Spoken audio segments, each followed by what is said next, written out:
Good morning, everyone. This is Horobo Bible Reading Platform. Today I'm reading Matthew chapter 9, verse 14 to 17 in Horobo language. I'll be remount you. Uyewi, Royi, Hirinri, Awo, Royi, Ikweni, Rite, Ikwegbiren. Verse 14.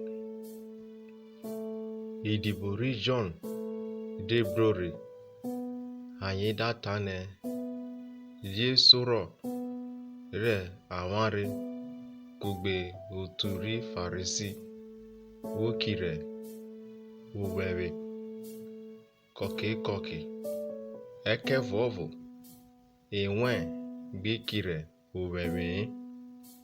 Verse 15.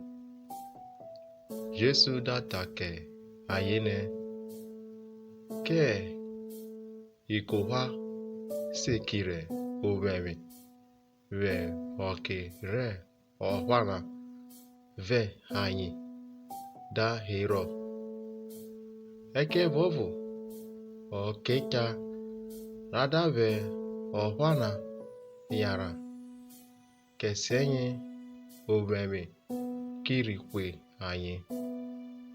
Verse 16. Okwu seko amua ọkpụkpọ iyo ore anwari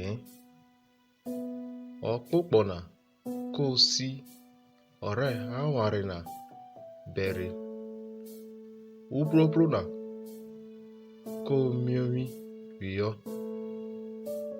Verse 17. Okwu seko udi ọkpụkpọ iyo ụgwara re anwari ụgwara na kogbu udina kokwe kufia ụgwara na komiomi eke vovo udi ọkpụkpọ kekwu iyo ụgwara ọkpụkpọ anyị ive ketron kugbe. Thank you.